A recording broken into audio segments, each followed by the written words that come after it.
మిత్రులందరికీ శుభోదయం. ఈ వీడియోలో మనం 10వ తరగతిలోని మొదటి పాఠ్యాంశమైన మాతృభావన పాఠంలోని భాషాంశాలను గురించి తెలుసుకుందాం. భాషాంశాలలో భాగంగా మనకు మొదట పదజాలం గురించి ఇవ్వడం జరిగింది. ఇందులో క్రింది పర్యాయ పదాలకు సంబంధించిన పదాన్ని పాఠంలో గుర్తించి గడిలో రాయండి అంటున్నాడు. ఇందులో ఆజ్ఞ అనగా పర్యాయ పదాలు, ఆదేశము, ఆన, ఉత్తర్వు, నిర్దేశము. కన్ను అనగా అక్షి, చక్షువు, నేత్రము, నయనము. అనలము అనగా అగ్ని, నిప్పు, వహ్ని, జ్వలనము. స్త్రీ అనగా మగువ, కొమ్మ, ఇంతి, పడతి అనే పదాలు మనకు పర్యాయ పదాలుగా వస్తాయి. ఆ తర్వాత క్రింది ప్రకృతులకు సరైన వికృతి పదాలను జతపరచండి అని అడిగాడు. ఇందులో రాగ్ని అనగా వికృతి రాణి, ఛాయ వికృతి పదం ఛాయ, భక్తి వికృతి పదం భక్తి, ఆజ్ఞ వికృతి పదం ఆన, రత్నము వికృతి పదం రతనము మొదలైనవి. ఆ తర్వాత క్రింది పదాలకు వ్యుత్పత్త్యర్థాలు రాయండి.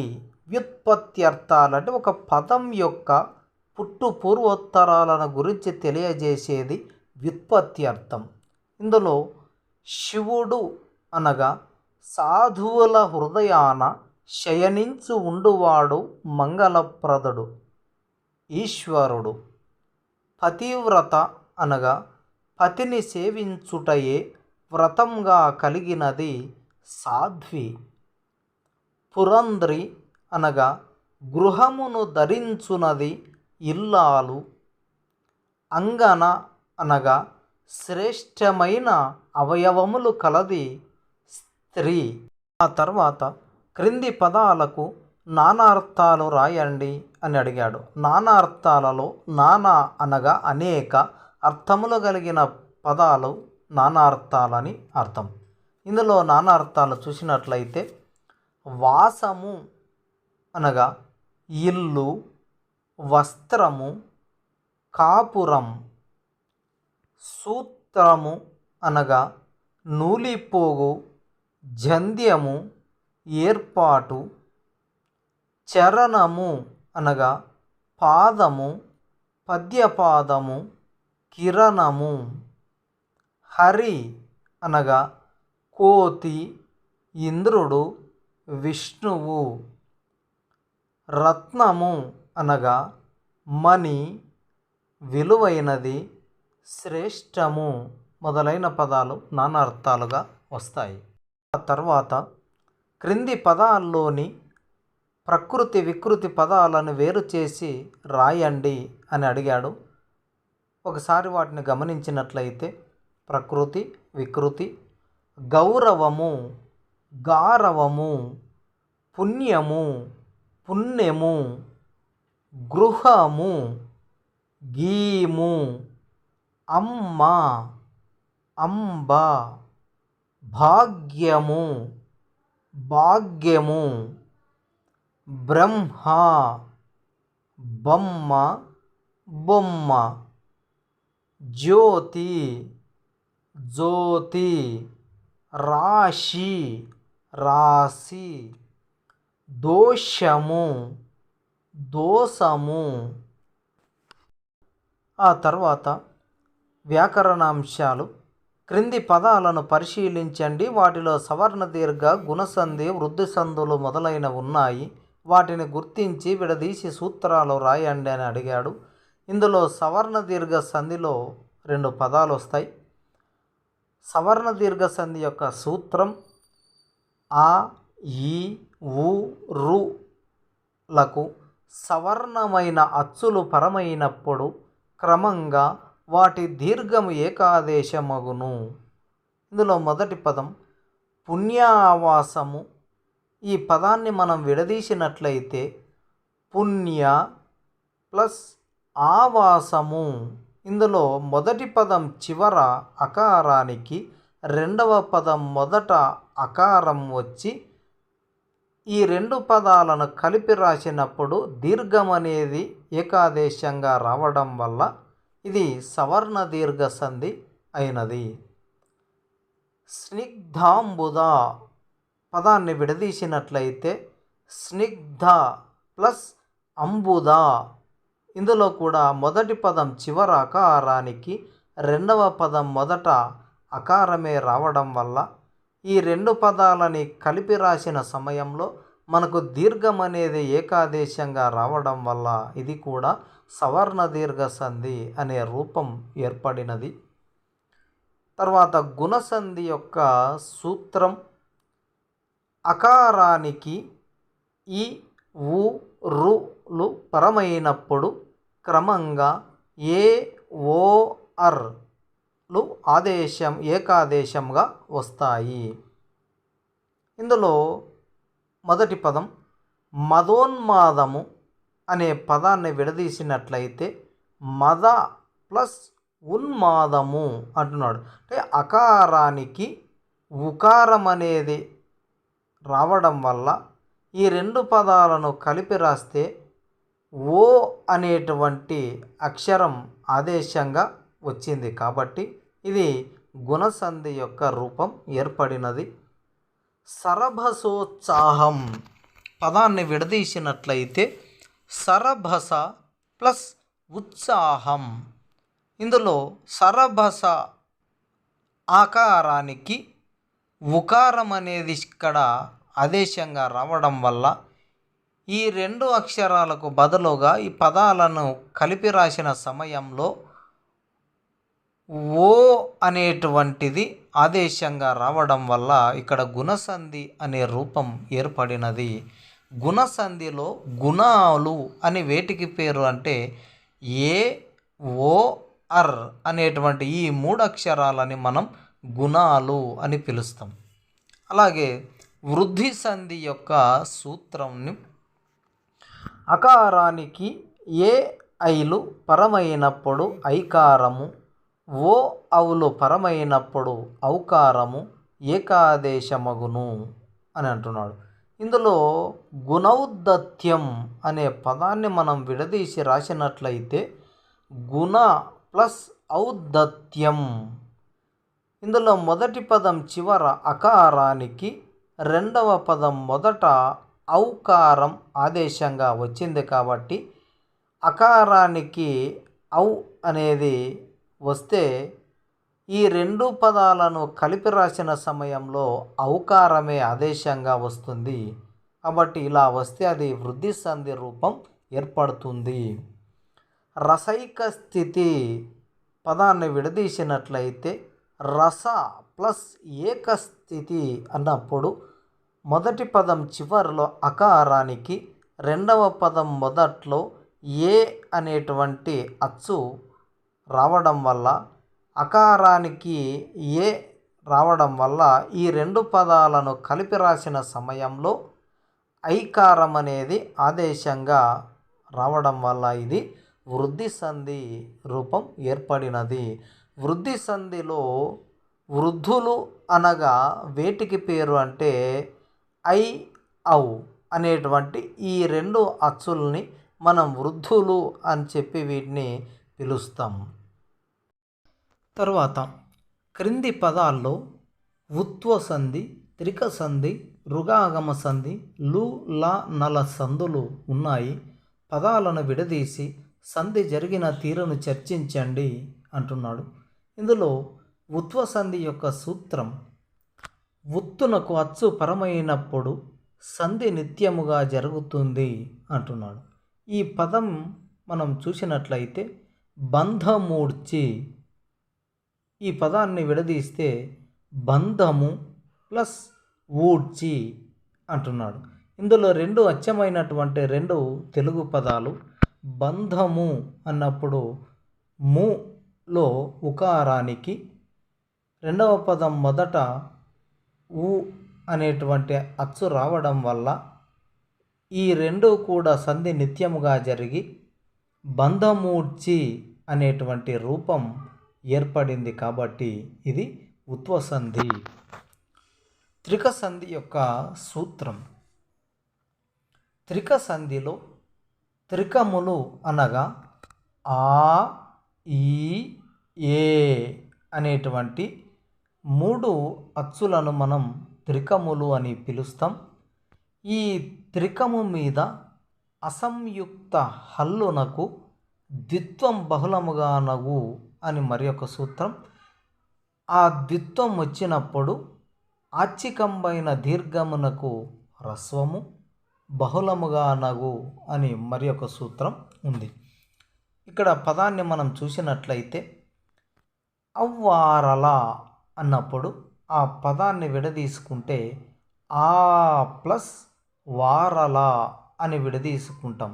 ఇందులో ఆ అనేటువంటి అచ్చు మొదటి పదంగా మనకు రావడం జరిగింది. ఆ, ఈ, ఏ అనేటువంటి ఈ 3 అక్షరాలని మనం త్రికములు అని పిలుస్తాం కాబట్టి చాలా సింపుల్గా దీన్ని మనం త్రిక సంధి అని కూడా చెప్పవచ్చు. రుగాగమ సంధి యొక్క సూత్రం. కర్మధారయంలో తత్సమ పదాలకు ఆలు శబ్దం పరమగునప్పుడు పూర్వపదం చివరనున్న అత్వానికి ఉత్వము రుగాగమం వస్తాయి అంటున్నాడు. ఇందులో భక్తురాలు అనే పదాన్ని మనం విడదీస్తే భక్త ప్లస్ ఆలు అని విడదీసుకుంటాం. ఇక్కడ భక్త అనేటువంటి తత్సమ పదంలోని చివర ఉన్న అత్వానికి ఉత్వం వచ్చి అలాగే రుగాగమం వచ్చి ఇది రుగాగమ సంధి రూపం ఏర్పడినది. గుణవంతురాలు పదాన్ని విడదీసినట్లయితే గుణవంత ప్లస్ ఆలు అని విడదీసుకుంటాం. ఇందులో తత్సమ పదమైన గుణవంతలో చివరి అక్షరంలో అకారానికి ఉత్వం వచ్చి అలాగే రుగాగమం వచ్చి ఇది కలిపి రాసినట్లయితే గుణవంతురాలు అనే రూపం ఏర్పడి రుగాగమ సంధి అయినది. రుగాగమ సంధి యొక్క మరొక సూత్రం. పేదాది శబ్దాలకు ఆలు శబ్దం పరమగునప్పుడు రుగాగమం వస్తుంది అంటున్నాడు. ఇందులో బాలెంతరాలు అనే పదాన్ని విడదీసినట్లయితే బాలెంత ప్లస్ ఆలు అని విడదీసుకుంటాం. ఇది కూడా రుగాగమ సంధి యొక్క రూపం ఏర్పడుతుంది. మనకు రుగాగమ సంధిలో ప్రధానంగా రెండవ పదం ఆలు అని కనిపించినట్లయితే అది తప్పకుండా రుగాగమ సంధి యొక్క రూపం ఏర్పడుతుందని గుర్తుపెట్టుకుంటే మనం ఈజీగా గుర్తించవచ్చు. ఆ తర్వాత లులనల సంధి సూత్రం.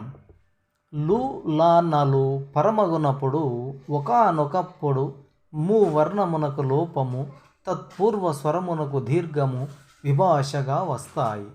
ఇందులో మొదటి పదం దేశాల పదాన్ని విడదీసుకున్నట్లయితే దేశము ప్లస్ లా.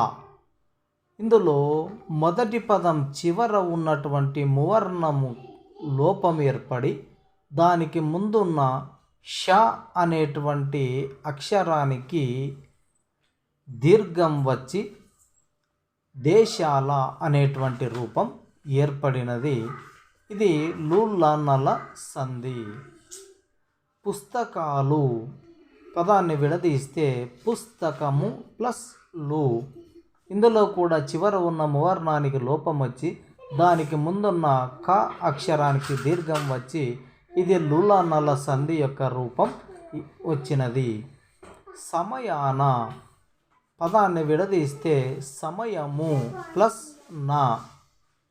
ఇందులో సమయములో చివరి అక్షరమైనటువంటి ము వర్ణానికి లోపం ఏర్పడి దానికి ముందున్న యకారానికి దీర్ఘం వచ్చి ఇది కూడా లూలానల సంధి యొక్క రూపం వచ్చినది.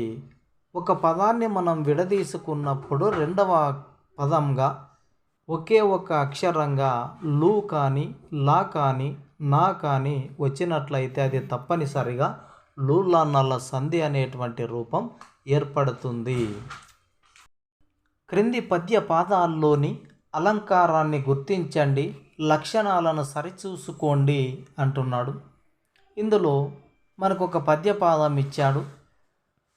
అనుచున్ జేవురు మీరు కన్నుగవతో నా స్పంది దోష్టంబుతో ఘనహుంకారముతో నటద్భృకుటితో గర్జిల్లు నా బొన్సలేశుని చూడన్.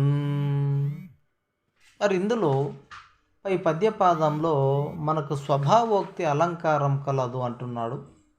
మరి స్వభావోక్తి అలంకారం యొక్క లక్షణం ఏమిటంటే జాతిని కానీ దాని యొక్క గుణాన్ని కానీ వాటి యొక్క క్రియలను బట్టి ఉన్నటువంటి విషయాన్ని ఉన్నది ఉన్నట్లుగా గొప్పగా వర్ణించడాన్ని స్వభావోక్తి అలంకారం అని అంటారు.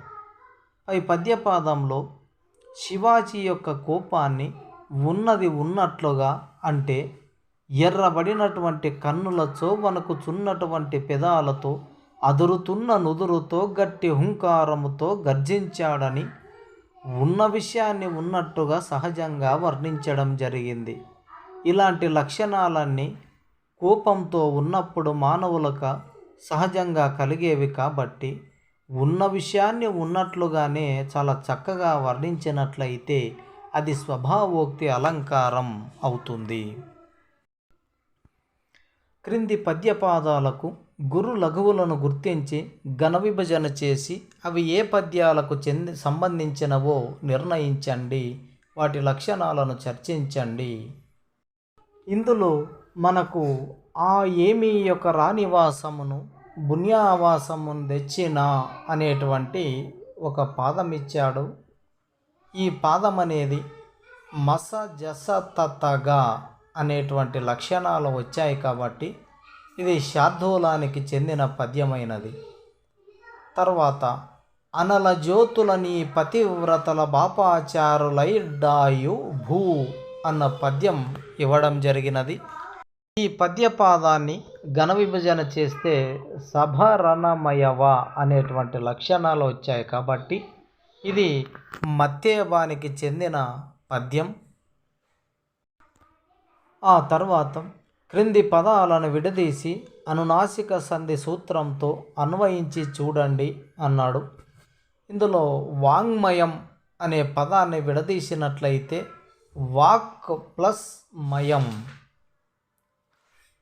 రాన్ మహేంద్రవరం పదాన్ని విడదీస్తే రాట్ ప్లస్ మహేంద్రవరం, జగన్నాథుడు జగత్ ప్లస్ నాథుడు, తన్మయము విడదీస్తే తత్ ప్లస్ మయము, రాన్మణి విడదీస్తే రాట్ ప్లస్ మణి, మరున్నందనుడు విడదీస్తే మరుత్ ప్లస్ నందనుడు. పై పదాలలో పూర్వపదం చివరన పరుషాక్షరాలైన క చ ట త ప అనే అక్షరాలు ఉన్నాయి.